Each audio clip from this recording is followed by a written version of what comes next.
Aha. There we go. What up, what up, what up? What up, what up, what up? What's up, the mailman? The mailman official. The official mailman. I just gave you a hat. The mailman hat. Mail, what, U.S. mail? Official. Official yes, hat. Congratulations, sir. You're official. So, so what I was saying is that my friend Varal is hosting an event in Lamita, and pretty much he does an event every fucking year. And so what he does is that he brings particular folks to come and teach workshops, and then his students graduate. You know how like in judo you go from one belt to another belt, and it's kind of like a little ceremony. Well, in capoeira, it's a big fucking ceremony. So he brings fucking people. He has fucking parties. It's a workshop, so they have like a seminar. They have seminars. They have a seminar. Depending on how many guests he has, he you know what I mean. He comes and he has a couple workshops starting from like maybe some people started. Like this group Capoeira Brazil in Culver City, like their event starts on Monday and it ends on Sunday. So they have a week long of fucking workshops, brunches, lunches, dinners, barbecues, parties, all this shit. So they fucking so they bring in the most amount of fucking guests, and they have massive amount of workshop. We're talking about like working out from 10 in the morning till about like 9:30 at night. Just workshops after workshop after workshop. So they have these workshops, and then at the end of the week, do people get like evaluated They on get certain things? so and then they get a promotion? it depends on the group. So depending on your instructor, you will either be evaluated throughout the whole year and then take a little like an examination and then see whether or not you can bump yourself up to the next level, or you get evaluated the week of the event and then you will get bumped up. Oh, that's pretty cool. Yeah, so it depends on which school. Does that work with, like, is that the same in every school or? Different, because like just like for promotion shit? It's that's the thing is, for judo, right? For judo, there's set moves already. There's these set moves already. Everybody knows what these moves are, and so it's kind of like set in stone. Like once you learn a certain amount, then you go up the certain level. In capoeira, there's so many different fucking groups. You don't even know. You don't know. The colors are different, right? The system is different. Different aspects. Like so, I'm part of like Asia now, which is a pretty fast fucking game. They go in, they do fucking crazy kicks, they do flips, they do all sorts of stuff. But we also play a style called Banguela, which is a more slower style. So we do either or. So there's multiple of these styles? There's multiple styles, sir. And not only that, they even have a style called Angola, which is a hell of a slow, more kind of like a game. Like all capoeira is a game, but Angola is, I feel like, more of a game. Like you're like doing little movements to try to trick your friend to a kick or to a takedown or just try to like, you know what I mean? It looks, it's just way different. It's just way different. I don't know how to describe it. What is considered a takedown for capoeira? Like a literal takedown? Like a literal takedown. Like you grabbing. There's no grabbing. That's the thing. So There's, how do you? Is it so a you trip? set it up. You set it up with trips and sweeps, like scissors takedown. So you do movements to get into the scissors takedown. Hey, you ever remember playing Tekken? Yeah.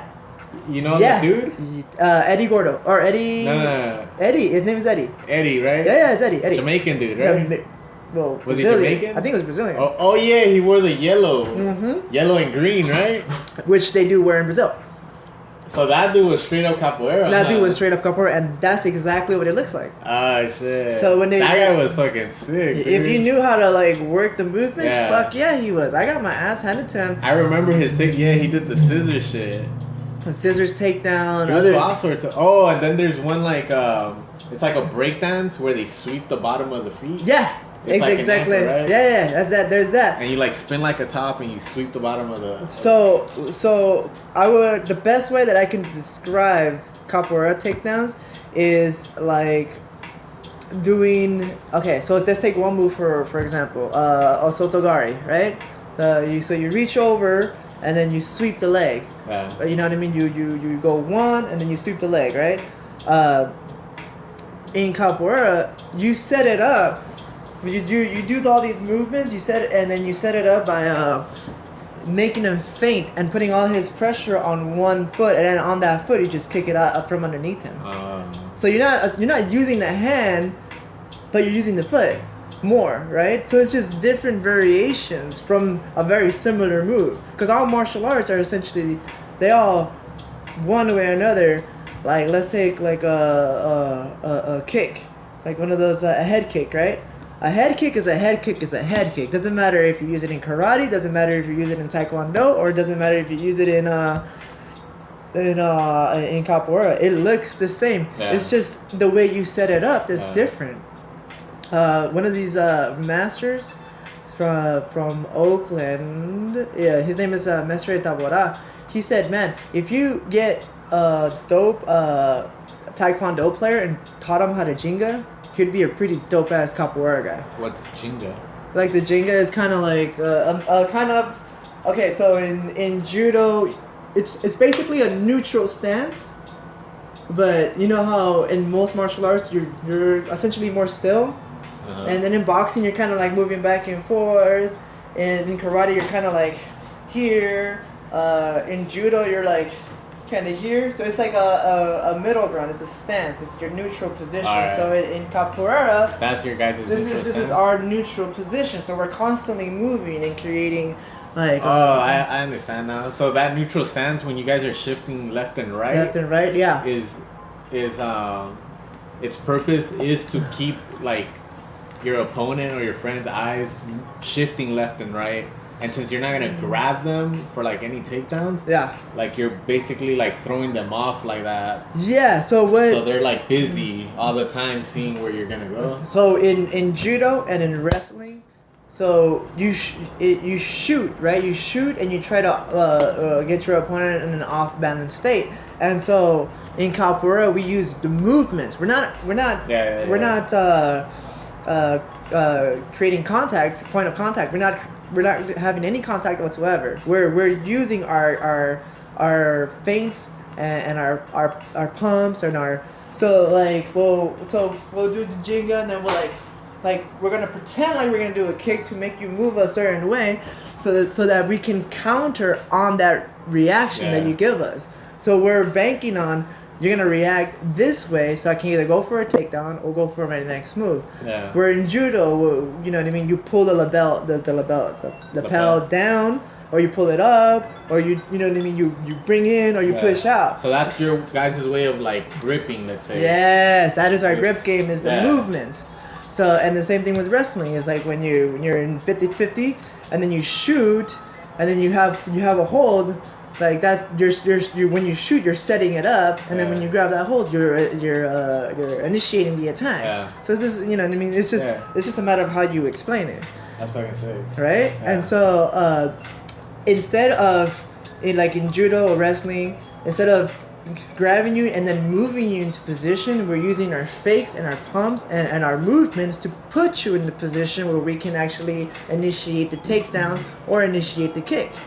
You know what I mean? And then the best part about capoeira is just like from there, you have a choice. You have a choice whether or not you want to actually initiate it, because it's kind of one of those things. Is like, if we do judo and I take you down, on the next round you're gonna want to fuck me up. You're gonna take me down, right? So it's the same concept, but the consequences are a little bit more dire in capoeira, because imagine taking a kick to the head or that roundhouse kick, but with the heel. Like so in capoeira, it's called Meia Lua Chico Paso, but it's essentially a heel. Meia Lua Chico Paso.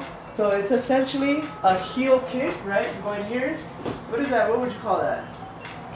So it's roundhouse heel kick, right? Roundhouse heel kick. And Taekwondo has one, Capoeira has one, Karate has one. Hey, have you seen there's this shit. It's called like. I think it's on the Discovery Channel or something. Yeah. And basically they get all these people from different martial arts, and they measure the amount of the power of their punch or the power of their kicks. So they brought in Muay Thai guy, Taekwondo guy, Capoeira guy, and I think like a kickboxer guy or some shit like that. I think I remember that, yeah. And the Capoeira dude, like everybody, like Taekwondo dude did like a backspin, straight kick. Yeah. The Muay Thai guy did some shit, but the Capoeira dude did his kick from like, you know how when you warm up, you do that, you lunge, like, you'll bend your knee, and you lunge like to your and extend your like. Okay, you'll lunge to the left, bend your left knee, and you extend your right leg. Yeah. So you're kind of like this, right? Like in a V or whatever. Yeah. The dude started from there, from the bottom. Yeah, he did. And then he picked himself up with one hand, and then just fucking kicked the bag and shit. Yeah. And apparently, like, that produces, like, close to 1,000 pounds of force. Man, it's... More than any of the other kicks when they were actually in a standing position, you know? Still. In the still position. Yeah, it's fucking crazy because it said, like, all the power came from the hip. Yeah. Like, everything came from the hip and, like, transferred out, you know, to the foot and shit. It's like, god damn. That kick is pretty powerful. Have you ever done that shit? I've done it a lot. It's in our group it's called Jiu Chiquadrillo. That's what it's called. And it's, I mean, we use it, but I use it to set up a kind of aerial trick. So I'll do that kick and I use the momentum from that kick to go up in the air. So I'll either do like a side flip or some kind of flip or something. Yeah, that kick was awesome. But did you see when they were moving the stage? Remember that? And then so part of that experiment was to do it in a set setting where the stage did not move at all. And then stage 2 was having the stage move and see if they can still produce the same amount of power. I didn't see that part. Dude, that's when it got interesting because the karate guy ended up having the more stronger kick with the unstable the platform, because what they did with the platform was that made it move. Yeah. So it was just swaying back and forth, up and down. It was just going all over the place. And then that capoeira guy like lost a significant amount of power from that kick. So one of the secrets of capoeira is that the floor needs to be stable in order for all the movements to make sense. Yeah, it's for the stuff to work. I mean, like anything in life, like if you move the stage. Like, if the floor moved while we're walking, we're not going to be able to walk that good, right? So we have to kind of, like... But why did the karate guy have an advantage? Like, what did they conclude? I think he just was able to kind of judge and guess and kind of feel out the rotation of it and just did it at the right timing, where the guy was using his hand, right? To like, so one hand... So it's essentially a lunge. Like you're essentially sitting on a lunge with one hand on the ground. And then you just fucking bring your hips forward. You swing your hips forward, and then you take the outside leg and you initiate the kick. But with the floor moving all over the place, it's hard. It's not as strong as opposed to like standing and then doing the kick. Like when we're on the ground, we're here. And so he's using this. Oh, so it threw him off. So it threw him off completely because now, you know what I mean? The arms are significantly weaker than the legs. So it's like to be able to support the whole fucking body. Yeah. You know what I mean? So it's of course it's gonna take. The kick was initiated already off balance. It was already off balance. There's no way. So then you lose power automatically. That's crazy. Yeah, man. So for these different schools of capoeira, they all have different styles, and then they all have different grading systems. There's no like one universal thing. No. Like at all. At all. Even the ones in like. I mean, the music is what brings it all together. Yeah. Because a good capoeirista is able to adapt to whatever style of. Because if the game is fast, then the game is fast. If the game is slow, then the game is slow. But you have to be able to adapt to every single different style of a capoeira guy, you know what I mean? Alright. So some people are more attacky where they do more straight kicks. Some people prefer takedowns. Some people just want to like flow in the game and they want to make it look nice. So you have to be able to adapt to all. But essentially, like, although a school may prefer a certain style, essentially, if you're good, you're able to flow within all styles, right? You have to. Otherwise, you're just gonna get your ass. Although you prefer, like, you can prefer, like, say, for example, like, I prefer the slow style. I don't know what you called it. The flow, where it's just like you're creating the game together. It's more. You said like a game or something, right? Yeah, it's like more a game. Show. Yeah. And then, like, let's say you like the faster style. Well, if we were to get together and stuff, like, I would have to be able to flow with everything, right? Although I prefer a certain style. Yeah, you have to. And that's with everybody. That's with everybody. So then I guess that's when it becomes universal. Or think of it like this. Think of it as the judo guy that loves leg sweeps. But you know he doesn't like Ippon Seonage or Morote Seonage or any of the throws that are from the top, right? So you know that you have to adapt to his leg attacks. You know that they're coming, and you have to adapt, and you have to watch out for those.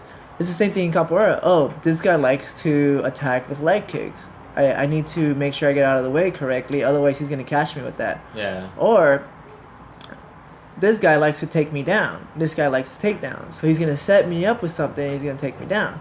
You know, every person every group has their own like niche and stuff. Like they have their they have their style. Yeah. Whether it be an ippon, a top attack, or a ground attack. Like it's just what the group calls for.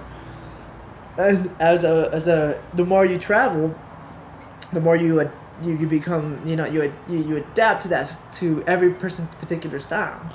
Okay. And then you grow, and depending on where you go, it makes your game, you have more depth to your game. I feel that. Yeah, because when I started, like LACC judo, it was like Nishioka's like demonstrate, like the judo he taught you was like clean cut. Yeah. Like, you do it to demonstrate certain things, this and this and that. Yeah. And I started noticing, like, at Tenri, like, we get people from, like, Korea, Russians, fucking Japanese people come all the time. Yeah. And, like, Armenians, like, so I started noticing everybody had different grips. Everybody, like, not everybody went for the lapel and sleeve. Yeah. Like, there's players out there who grab your back, and that's their lapel. They don't even worry about the lapel. Yeah. And I started going like, what the fuck? And they would get Tomo Nages from the back grip, just grabbing the back. Yeah. Like, and it threw me off because I would get thrown so much and I didn't understand. And until finally I had to adapt to that. Yeah. And how to learn the counters to that and how to block that. And now all of a sudden, like, I can go for the back and grab your sleeve. I won't even worry about your lapel. Yeah. And then I could switch over and grab the lapel and just do one-handed shit. Like, yeah. what's up, Dude, but it evolves, yeah. It's so gratifying.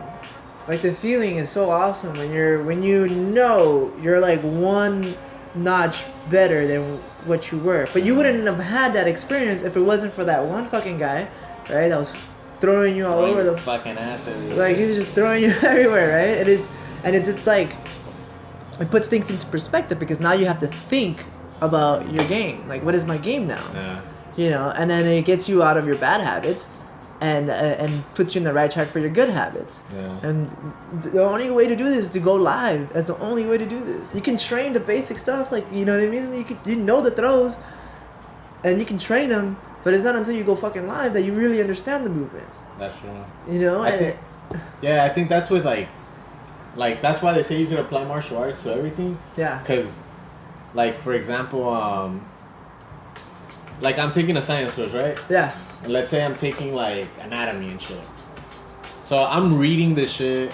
I'm reading the name of the bones. I'm reading what they're made out of.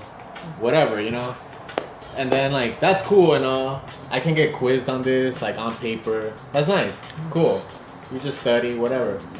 But then it's different when they fucking set up random bones and make 20 different stations of it. And they're like, you have 40 seconds to name me this bone, what part of the body it is, and, like, something, Like, and it's live. Like, you have 30 seconds, 40 seconds to name this shit, back to back, go. Fuck. It's like Randori. Yeah. Like, okay, now you did your uchikomis. Yeah. You know, you practice your technique. Now apply that shit. Let's see if you really know it. But that's the beauty. It challenges you so much, dude. Like, that's the fucking beauty of things. That's the beauty about doing things. That's the beauty about doing really hard things, right? Yeah. Like when you first started doing judo and it was tough on you, you didn't understand it. You were like, fuck. Like that's how I fucking felt. I was like, fuck. I'm getting fucking tossed around like a rag doll, you know. And I knew it was hard. But you kept going. You keep going, and you keep trying to understand it. Like, oh, okay, cool. And then after a while, when you get that first throw, you know, you kind of like get that rush. Like, oh, fuck yeah. Like, okay. I'm learning some shit. You know what I mean? And that feeling can be applied to anything else that you do in life, right? And that's what martial arts taught me. It's just like, yo, you can learn how to do things, and you will be better. But you have to just keep fucking doing it. Yeah. Like no matter what, like, and that's the mentality I have, that I should have towards everything else. I mean, it's dude, life is fucking interesting and a bitch. I guess that's why, like, if you really think about it, you know, like, especially with like weight loss here in America. Yeah. Like we're like the only country who has a problem with like trying to lose weight. Everybody else is like, they're there. It's cool, you know, like, what do you mean overeating? What? Yeah. America's like, bah, bah, bah. And now our issue, first world problem, oh shit, I need to lose some weight. Yeah. That's fucking weird. To other people, it's like, what the fuck? And dude, like, people want to do it the fastest way. It's like, if you ever look up like meal plans or diet plans, everything's like, lose 30 pounds in 1 month. Lose, you know, 50 pounds in like ridiculous, like 3 weeks, you know? Everybody wants to do it so fast. And when it's like, dude, you just have to put time and it's gonna take a while. Like, to get your first throw, you know, it took time and shit. Dude, losing weight, it's like we still don't have it down. Like, we don't even know how to fucking do it correctly. You know what I mean? Especially like when you think of, okay, well, food-wise, they say to eat, different people say different things. So and me as a person, like, how the fuck am I supposed to know what's right and what's wrong? Yeah. You know what I mean? Everybody's different for sure, and you gotta find what works for you. But you could, you know, like for, you know, the person that doesn't really like. I mean, I try to study as much as I can, but there's so much different information out there. It's like, okay, who the fuck is, like, what's true? What's not true? Like, is this gonna work or is this gonna work? And I mean, I try to keep myself healthy as much as I can. Cause I think like overall, like when it comes down to like, okay, first of all, why are you trying to lose weight? Is it just general health? Yeah. Or like, are you an athlete that needs to make like a certain weight, you know?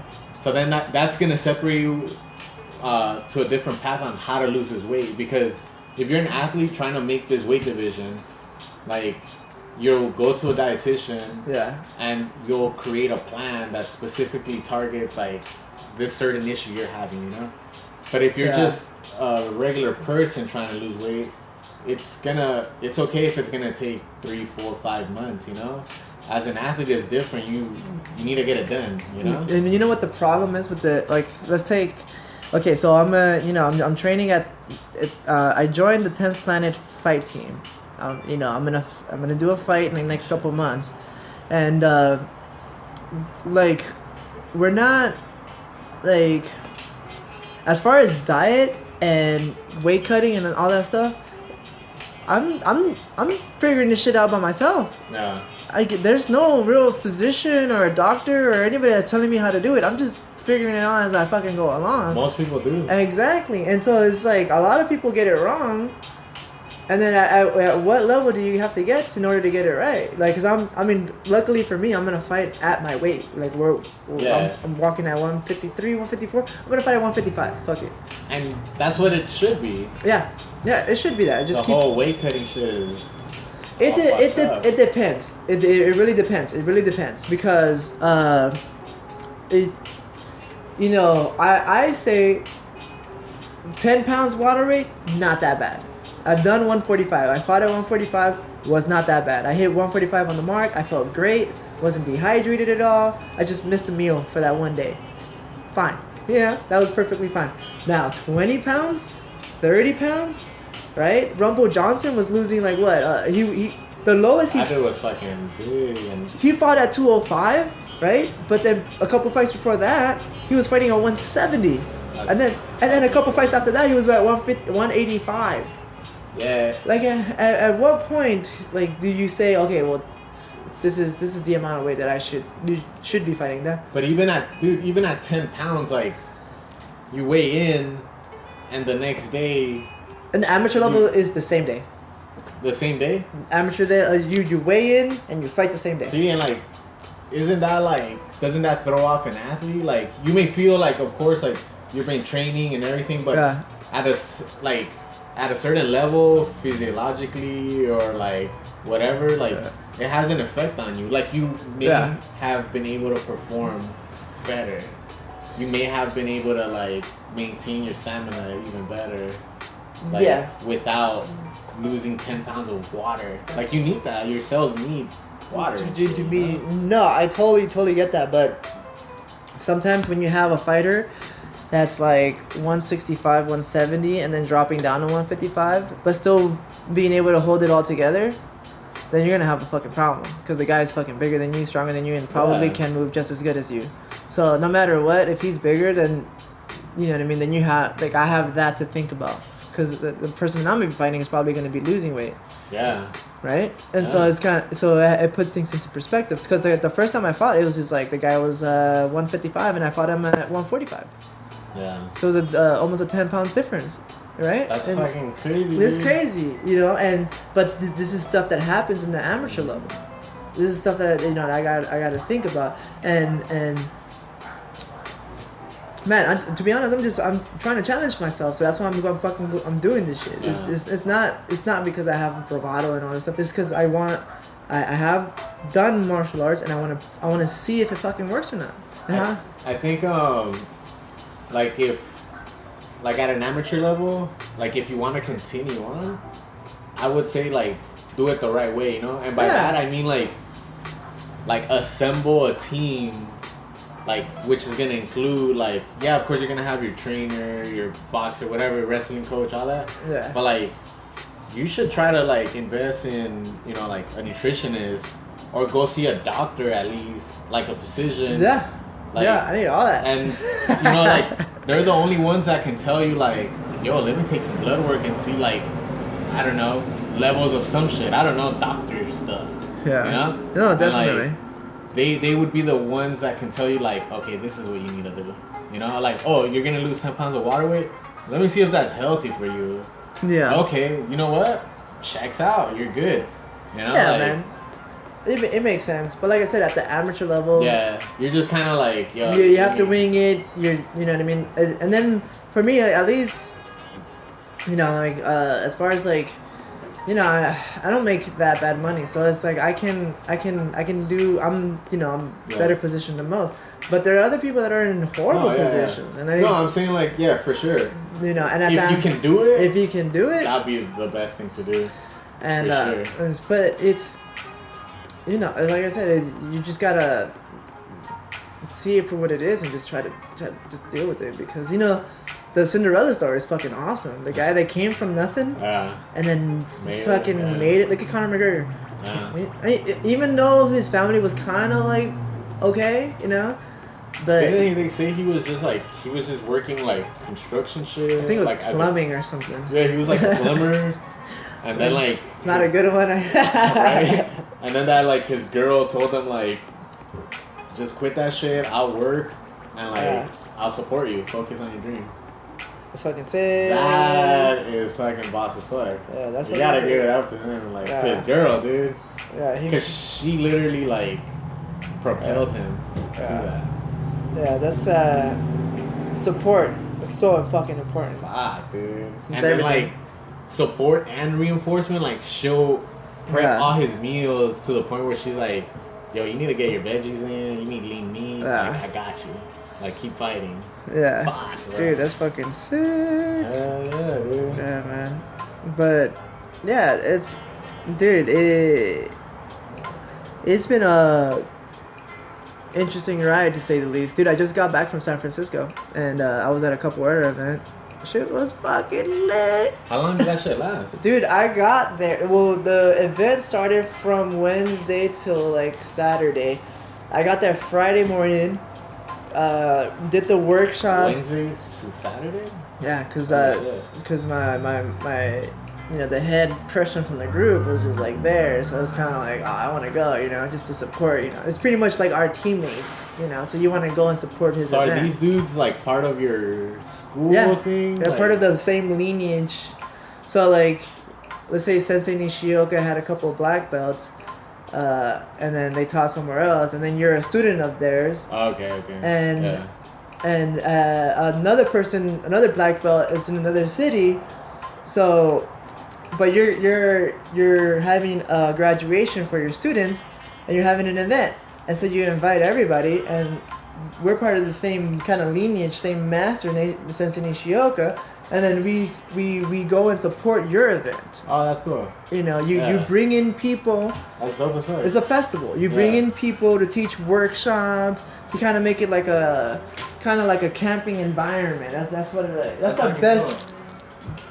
That's the best that I can describe it. It's like it's like a weekend getaway with all your homies. That's fucking dope. And you guys do what you love and shit, which is capoeira and just like exchange, and you make new fucking friends, and you know what I mean. It's just connection. It's connection. It's a camp. Yeah. It's a capoeira camp for the weekend, and nothing but fun, workshops, and parties. Sick. Yeah, dude. How many people got their promotion and stuff? Fuck, I think this year was like a good 15. Holy shit. Like 10 to 15 people, so they all moved up in court. But it feels different, dude. I tell my friends all the time, like, yo, I've done a lot of different martial arts, but this is the one that feels completely different because the amount of, I was making this joke the whole weekend. It should be illegal having this much fun. Because it was a fucking good time, dude. It was such a fucking awesome time. Like, I showed up, somebody from that group picked us up from the airport. Oh, nice. Right? Housed us, took us around, sightseeing. We went to go see museums, we went to the beach, we went into a fucking cave. We did exploring of San Francisco, like as much as we could, right? And then doing workshops in the middle of kind of in the evening, and then at nighttime, have some fucking drinks. Fuck it. Who gives a fuck? Nice. Right? So you go to these events, you make fucking friends, you work fucking hard as fuck, and at nighttime you reward yourself with a good fucking time. And it's like hanging with your boys. Yeah. But you get like the dude that I met over there, his name is Fogo. Never met him before in my fucking life, but we became fucking friends instantly. Instantly became fucking friends. Like good ass homies. I guess you find and he housed us at his house. Oh, that's the guy That's the guy that picked us up from the airport, housed us at his house, took us sightseeing, right? Basically, took us to the best restaurants. What? And just fucking painted the fucking town red. Had a fucking awesome fucking time. What? Yeah, dude. Never even heard of that. What other martial arts do you do that? What other martial arts do you do that? I don't. It's so much fucking fun. Like I was telling everybody, this should be illegal having this much fun. Damn. And then so every capoeira group has a different date for their event, right? So they'll have a different date. So one person that I met in one weekend adventure and became good friends, and then maybe in the next month, 6 months or a year from now, we go to a different event, and then all the friends that I've ever made throughout different events, we end up seeing them into this event, and then we just have a good fucking time. It's like we're working family. Yeah. It's working hard, training, and then partying our asses off. That's fucking cool. What? That's freaking cool. Right? And it feels fucking awesome because it's it's essentially like being in some kind of what is the best way to describe it? Like a clan, like a village. That's what I was gonna get to. It sounds like such a good time, and it sounds like so natural because maybe. Well, you have your music, Yeah. You have those original instruments from back in the day. Yeah. It's live. Someone's playing that shit. It's not like oh, let me turn on my fucking iTunes and shit, or let me turn on Spotify, and you're gathered in a circle, and it's like very like tribal, and maybe that's why it like just kicks those genes fire up. The genes like, turn the fuck on. And you're just like, yeah. Because think of it this, like in Portuguese they say mestre, right? They're mestres. They're essentially the elders, the gatekeepers of this thing called capoeira, right? They all know each other, even though they're from different groups. They all know each other. They hang with each other. They're essentially families, and underneath them is their contramestre, which is like almost mestre, right? They're brown belts, like high level brown belts, like they're like, I don't know, 8th degree black belt, let's just say something like that, right? So, and then you go into the profesores, instructores, and then graduados. Graduados are the guys that just got their black belts. Oh shit. Just got their black belts, and then instructores are the guys that have classes and they have students. So you know what I mean? So it's like a different. It's different levels to this shit, right? There's different levels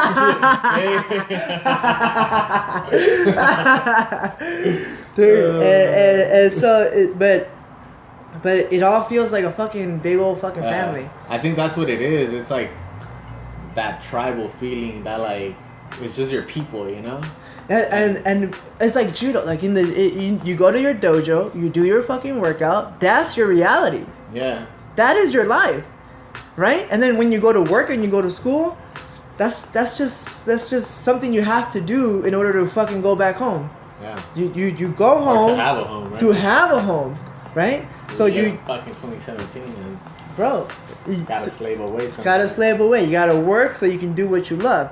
But at some point, what so before martial arts, I would just do stuff, right? I would do things. I would just hang out, party my ass off, get fucked up, and I didn't give a fuck. Who gives a shit? Once I started doing martial art, I found a different home. Home was before martial art was getting fucked up. I didn't give a shit.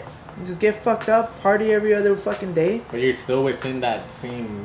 That's your reality. Like that was my reality. It's like right there within everything, you know. With like, it was with anything. Like after work, you'll go get fucked up, recover, go back to work. Yeah, and that was home. Yeah. Being fucked up was home. Yeah. That's or an escape at least, right? Escape from the stupid ass reality that I call life. Yeah. That's what you know what I mean. Life was just the way I saw it was just something I had to do, and then drinking and partying and fucking whatever was home. That's just me being me. And then it's somewhere along the way I was just like, fuck it, I need to find a new home, and I found it through martial arts, and that martial arts became my fucking home. Yeah. And then slowly I started shifting over. You know, I'll have my drinks for sure. I'll get fucked up once in a while for sure, but it isn't like how it was before.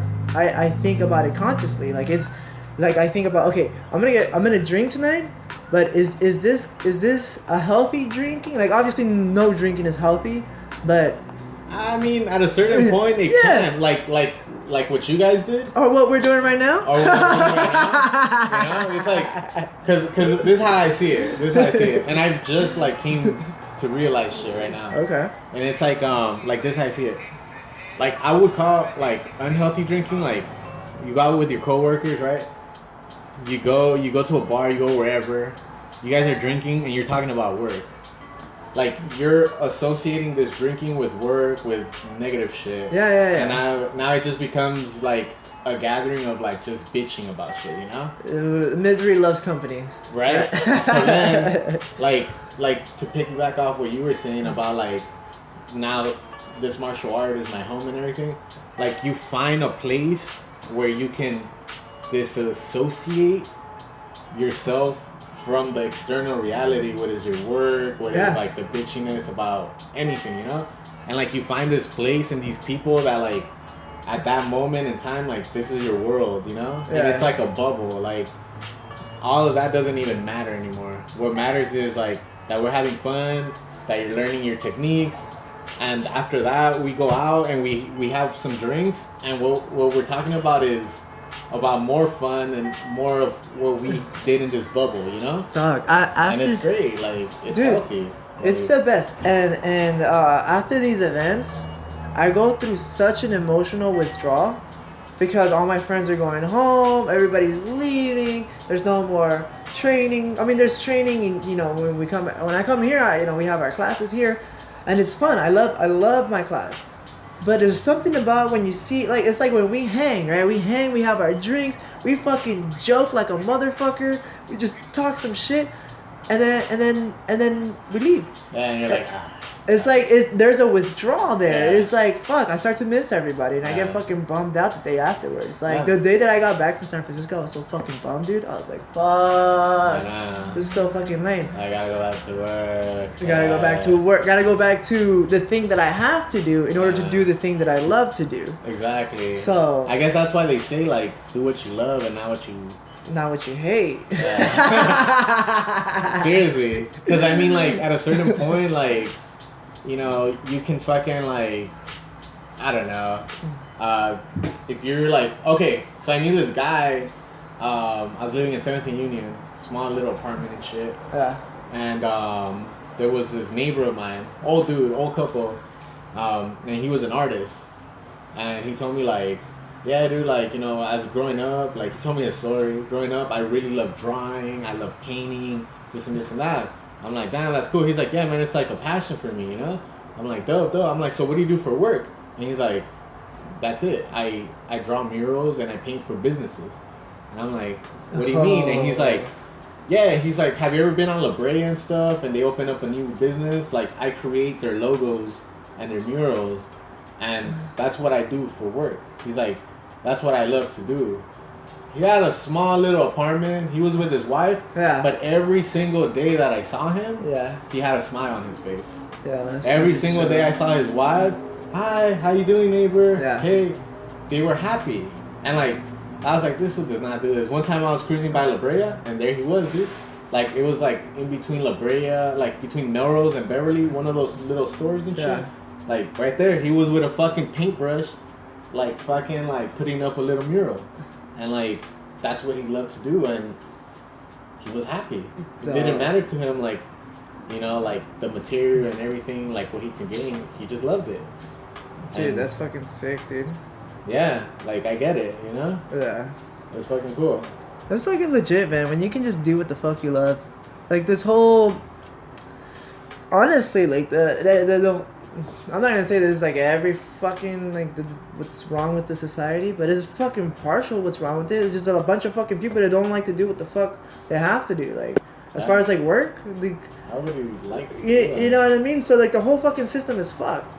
And like even when you go to fucking school, it's like we get trained. We go there for like 8 fucking hours a day. I wasn't really learning shit. I was fucking horrible at school. I was a fucking dumbass growing up, and it's like.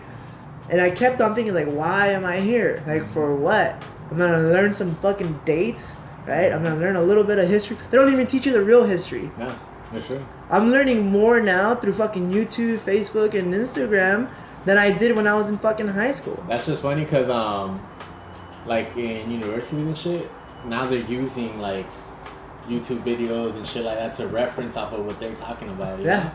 And it's crazy because, like, the general, like when I started community college, the general education, like I really didn't like it, dude. Like taking like history and this and that and English courses. I mean, yeah, it helped my grammar and everything. English is tight. I mean, fuck. I was just like these like random classes, you know. But like now that I'm like doing like my major that I chose, that this is what I want to do. Yeah. It's more interesting because, first of all, like you chose that. Nobody said, like, you have to take these courses. Like, you're like, oh, I want to take that. Yeah. And it's, like, shit that, like, I want to do, you know?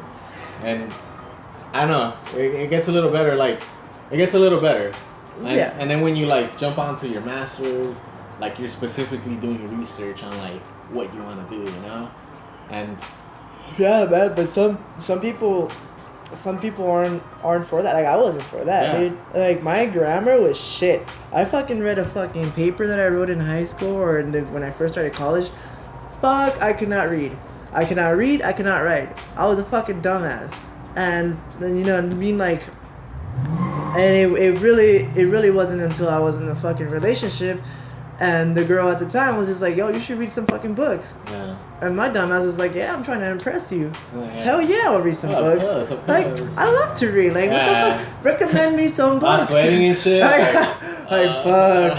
On Amazon and shit, what book should I read? Bro, she made me read a bunch of books and you know, like, to be honest, like, when I was working at a pizza place a couple of years ago, the manager there told me, he's like, yo, if you just read, and this is 22, we're talking about like 21, 22, so I was a fucking moron, right, throughout my fucking high school and into my supposed adulthood, and the manager at the time was like, yo, you should read at least half an hour every day, just read half an hour, you know what I mean, doesn't matter, just get your half an hour done. Yeah.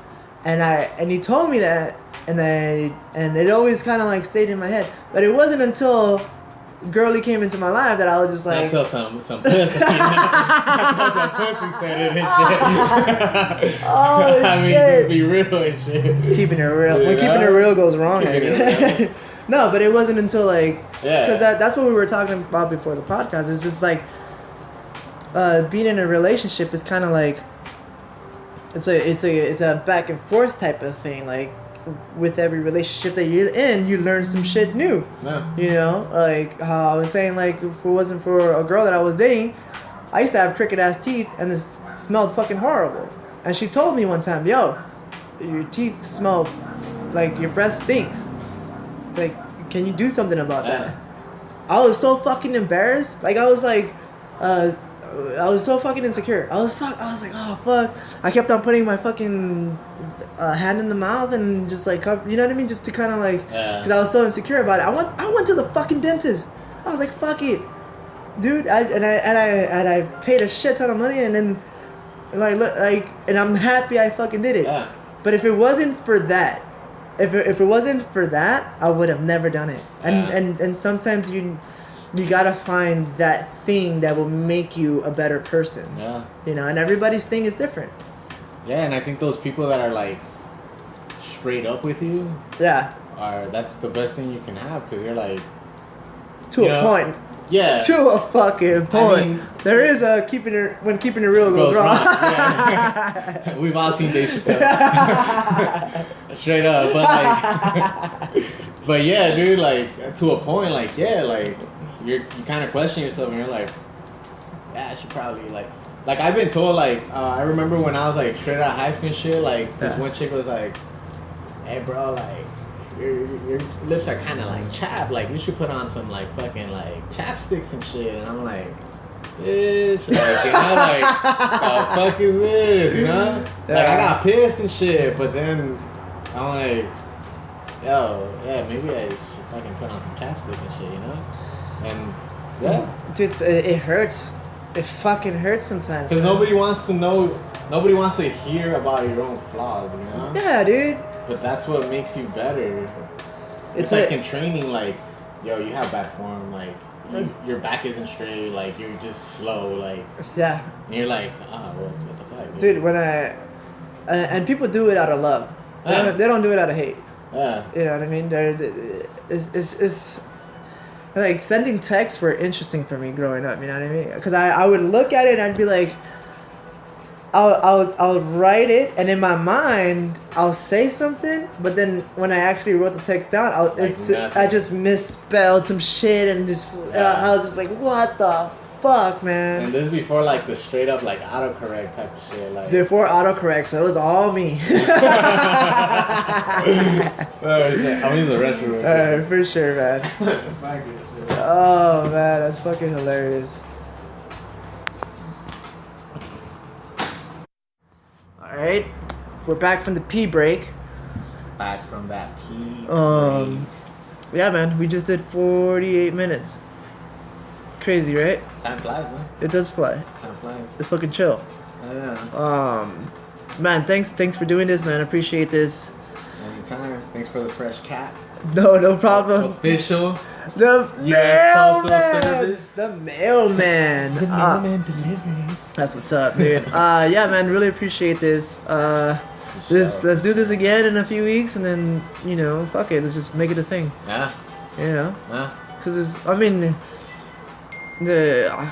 sometimes it's people forget how to fucking socialize. Yeah. How to talk to with people. Like I get fucking weird all the time.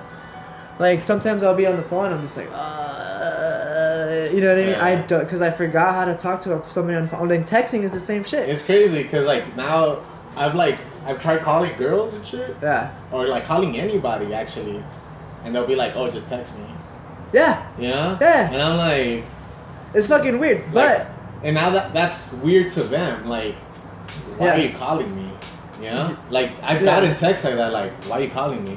Just text me. Don't be weird. And I'm like, what? Like, yeah, man. It's a. Before I used to be able to talk on the phone just fine. Yeah. I don't even fucking worry about it. But now it became like kind of a different thing for me. Yeah. And so, it's just I'm relearning how to communicate my thoughts. I mean, talking with people when they're in front of me is fine. I'm fine with that. But there's just certain things that I'm still kind of. I'm in my head too much. I need to just like fuck it. You know, just let it be. Fuck it. Yeah, exactly. Well, yeah, man. Appreciate this. Let's get some more people in here. Yeah, man. Have a full on. We need to talk to the juice, man. The juice. We need to introduce the juice. The juice will AKA be juicy fruit. Juicy fruit. Well, for sure he's gonna be in this podcast. So, but yeah, man. Thanks again, and we'll see you next time. For sure. All right, man. Later.